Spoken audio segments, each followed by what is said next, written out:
ফাহিমা পতিতালয়ে এসে হোটেল ম্যানেজারকে বলল, আমি শুনেছি আপনাদের এখানে নাকি টাকার বিনিময়ে কাজ করা হয়, আমি আপনাদের এখানে কাজ করতে চাই। হোটেল ম্যানেজার বলল, মুখটা খুলুন, আপনার চেহারা না দেখা পর্যন্ত আমি বুঝতে পারবো না আপনাকে হোটেলে কাজ দেওয়া যাবে কিনা। ফাহিমা বলল, আপনি একেবারে টেনশন করবেন না আমাকে নিয়ে, আমি যদি আপনার ব্যবসা বাণিজ্য আগের চেয়ে অ্যাডভান্স করতে না পারি তাহলে আমি নিজ থেকে চলে যাব। হোটেল ম্যানেজার বলল, আচ্ছা ঠিক আছে, আমাদের কিছু নিয়ম কানুন শুনুন, তাছাড়া আপনার মতো এখানে আরো দুজন আছে, ওদের সাথে ভালো ব্যবহার করতে হবে এবং কাস্টমারকে ভালো সার্ভিস দিতে হবে, যেন আমাদের কাস্টমাররা সব সময় আমাদের এখানে আসে। ফাহিমা বলল, আমি সব পারবো, কিন্তু রাতে থাকতে পারবো না, রাতে আমার বাসায় চলে যেতে হবে। হোটেল ম্যানেজার বলল, আপনাকে দিয়ে আমার সম্ভব হবে না, আমি রাতে ছাড়া ব্যবসা কিভাবে করব? তাছাড়া আমাদের কাস্টমার দোকান বন্ধ করে রাতে আসে, আপনি যদি রাতে থাকতে না পারেন তাহলে আমি সার্ভিস কিভাবে দেব? ফাহিমা বলল, ঠিক আছে, রাত থাকবো, তাও আমার কোনো অসুবিধা নেই, ফ্যামিলি একটু ম্যানেজ করে নেব। হোটেল ম্যানেজার বলল, আচ্ছা ঠিক আছে, আপনি এক কাজ করেন, 19 নাম্বার ফ্ল্যাটে গিয়ে বসুন, ওখানে সবাই বসে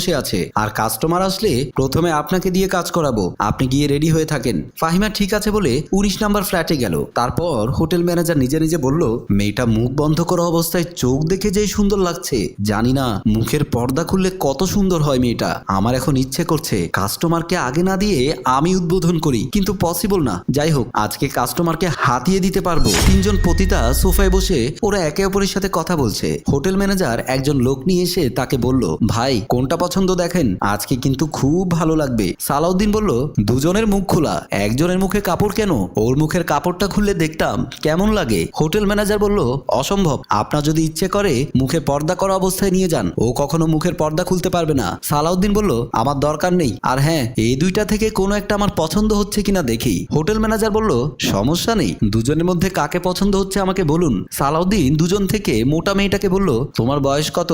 স্বাস্থ্যবান মেয়েটা বলল, আমার বয়স 16 বছর। পাশেরটা বলল, আমার বয়স জিজ্ঞেস করবেন না, শোনেন আমারটা আমিই বলি, আমার বয়স 28 বছর। সালাউদ্দিন বলল, তোমাকে দিয়ে হবে না, আমি স্বাস্থ্যবানটাই নেব। হোটেল ম্যানেজার বলল, পছন্দ হয়েছে ভাই? সালাউদ্দিন বলল, জি ভাই, পছন্দ হয়েছে, এই যে স্বাস্থ্যবান মেয়েটাকে। হোটেল ম্যানেজার শারমিনকে বলল, এই ওর সাথে রুমে যা, আর শোন সার্ভিসের যেন বদনাম না হয়। এই বলে সালাউদ্দিনকে স্বাস্থ্যবান মেয়েটার সাথে পাঠিয়ে দিল রুমে। তারপর হোটেল ম্যানেজার দুজনের উদ্দেশ্যে বলল, তোমরা বসো, কাস্টমার আরো আসবে। এই বলে রুমে গেল। রুমে এসে সালাউদ্দিন ও শারমিন দুজন একে অপরের সাথে কথা বলছে। হোটেল ম্যানেজার গিয়ে বলল, ভাই ঢং ঢং করে রুমে চলে আসলেন, কিন্তু টাকাটা তো দিলেন না। সালাউদ্দিন হেসে বলল, ভাই ভুলে গিয়েছিলাম। এই বলে পকেট থেকে 5,000 টাকা বের করে হোটেল ম্যানেজারকে দিল। হোটেল ম্যানেজার টাকাটা নিয়ে পকেটে রেখে শারমিনকে বলল, ওই সুন্দরভাবে করিস, যত ভালোভাবে করবি তত বেশি বকশিস পাবি, বুঝেছিস? সালাউদ্দিন বলল, ভাই আমার কিন্তু ভালো না লাগলে চেঞ্জ করব। হোটেল ম্যানেজার বলল, কোনো অসুবিধা নেই, আমার কাছে আছে তো, না থাকলে চিন্তা করতাম। ঠিক আছে, তোমরা কাজ শুরু করে দাও, আমি বের হয়ে যাচ্ছি। এই বলে বের হয়ে গেল। অপু হোটেলের অফিসে এসে অপেক্ষা করছে ম্যানেজারের জন্য, আর বিরক্ত হয়ে নিজে নিজে বলল, শালার সারাদিন কষ্ট করার পরও এখানে এসে অপেক্ষা করতে হয়, জানি না কখন স্পর্শ পাল্টিয়ে ফেলি। এর মধ্যে হোটেল ম্যানেজার এসে অপুকে বলল, কি হলো ভাই, আজকে এত তাড়াতাড়ি চলে আসলেন যে, দোকান বন্ধ করে দিয়েছেন নাকি? অপু বিরক্ত হয়ে বলল, ভাই দোকান বন্ধ করেছে 2 ঘন্টা হয়েছে, আর এখানে এসে বসে আছি 40 মিনিট হয়ে গেল, অপেক্ষার জিনিসটা আমার খুব বিরক্তকর, বলেন ভালো মন্দ কিছু আছে কিনা? হোটেল ম্যানেজার বলল, দুইটাই আছে আমার কাছে, তাছাড়া একটা নতুন মাল এসেছে, পছন্দ হলে রুমে নিয়ে যেতে পারেন, একেবারে নতুন। অপু বলল, ঠিক আছে, নতুন যেহেতু নিয়ে এসেছেন তাহলে তো আর কোনো কথা নেই, আর হ্যাঁ, টাকা পয়সা ডিমান্ড কিরকম করবে? হোটেল ম্যানেজার বলল,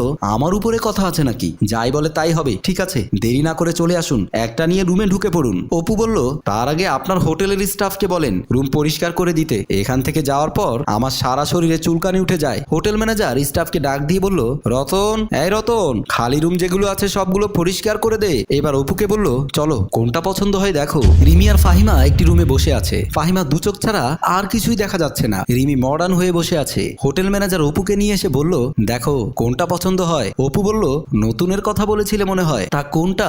হোটেল ম্যানেজার বলল, এই যে 2 চোখ ছাড়া বাকি সব পর্দা করে রেখেছে, এই মেয়েটার কথাই বলেছিলাম, একেবারে নতুন। এর মধ্যে রিমি বলে উঠল, ভাই আমি তো আজকে কোনো কাজও পাইনি, আমাকে দিয়ে কি কাজ হবে না? হোটেল ম্যানেজার বলল, চুপ কর তুই, প্রথমে 3 জন ছিলে, একটা নিয়ে গেছে, এখন 2 জন আছিস, এরপর হবে একটা, তখন কাজ না করে কি করবি তুই? রিমি আর কিছু না বলে মাথা নিচু করে রইল। অপু হোটেল ম্যানেজারকে বলল, ঠিক আছে ভাই, আমাকে পর্দাওয়ালা ওটাকেই দেন, দেখি নতুন যেহেতু ভালো লাগবে, আর একটু বলে দিয়েন সুন্দরভাবে সার্ভিস দেওয়ার জন্য। হোটেল ম্যানেজার বলল, এইসব নিয়ে আপনার টেনশন করা লাগবে না, আমি প্রশিক্ষণ ছাড়া কোনো মেয়ে এখানে রাখি না। অপু বলল, কত টাকা দিতে হবে? হোটেল ম্যানেজার বলল, 10,000 টাকা দিলেই হবে, প্রতিবার তো কম কম দিয়ে চলে যাও, আজকে হলে একটু বেশি দিয়েন। অপু বলল, ঠিক আছে, আজকে কম দেবো না, আজকে বাড়িয়ে দেবো। এই বলে পকেট থেকে 10,000 টাকা দিয়ে বলল, কোন রুমে যাব?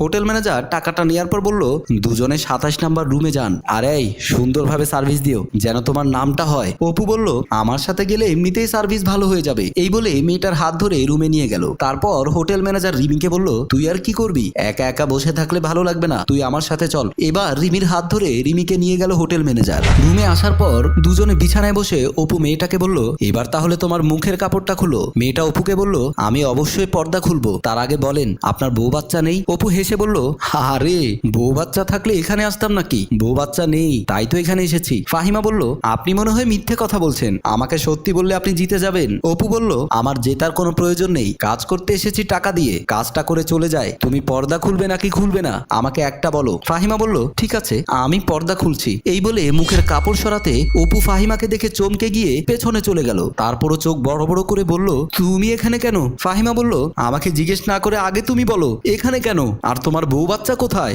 অপু বলল, ছি ছি ছি ছি, তুমি শেষ পর্যন্ত এই কাজ করছো? ফাহিমা বলল, ছি ছি বাদ দিয়ে নিজের মুখের থুতু নিয়ে নিজের মুখে মারো। তুমি আজকে কতদিন ধরে এই হোটেলে আসছো আর খারাপ কাজ করে যাচ্ছ আমাকে বলো।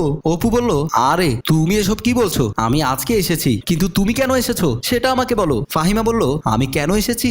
আমি তো চাহিদা আর টাকার জন্য আসিনি, এসেছি তোমাকে দেখার জন্য। তোমার অফিসের স্টাফ প্রতিদিন জিজ্ঞেস করলে আমাকে বলে তুমি ওদেরকে দোকান বন্ধ করতে বলে হোটেলে চলে যাও। আমি ওদের কথা মতো নিজেকে সাজিয়ে গুছিয়ে অভিনয়ের মাধ্যমে এখানে এসেছি শুধু তোমাকে হাতে নাতে ধরার জন্য।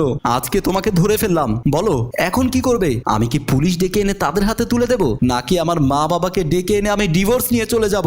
দুটো থেকে কোনো একটা বলো। অপু স্ত্রীর দুহাত ধরে ক্ষমা চেয়ে বলল, প্লিজ তুমি আমাকে ক্ষমা করে দাও, কাউকে কিছু বলার দরকার নেই। তুমি এসেছো আমাকে হাতে নাতে ধরার জন্য, আমি তোমার চোখে ধরা পড়ে গেছি, তার জন্য আমি তোমার কাছ থেকে শেষবারের মতো ক্ষমা চাচ্ছি, আমাকে ক্ষমা করে দাও প্লিজ। তাছাড়া আজকের পর থেকে যদি তুমি আমার কোনো খারাপ কিছু দেখো তাহলে তোমার যা ইচ্ছে তা করিও, কিন্তু আজকের মতো আমাকে ক্ষমা করে দাও। ফাহিমা বলল, ঠিক আছে, তুমি যেহেতু নিজের ভুল নিজেই বুঝতে পেরেছো আমি ক্ষমা করে দিলাম, কিন্তু হোটেলের কেউ না বোঝে মতো তুমি তোমার মতো করে চলে যাও, আমি আমার মতো করে বের হয়ে যাব। আর হ্যাঁ, নেক্সট টাইম থেকে আমার চোখের সামনেও পেছনে তোমাকে যেন ভালো দেখতে পায়। চলো বাসায়। তারপর একে অপরকে জড়িয়ে ধরে ভুল বোঝাবুঝির পর বের হয়ে গেল। সম্মানিত ভিউয়ার্স, গল্পটি ভালো লাগলে শেয়ার এবং লাইক কমেন্ট করে জানাবেন। রচনায় আবু সাইদ রিয়ান, পরিচালনায় উত্তম কুমার, প্রযোজনায় মঞ্জুর মোর্শেদ।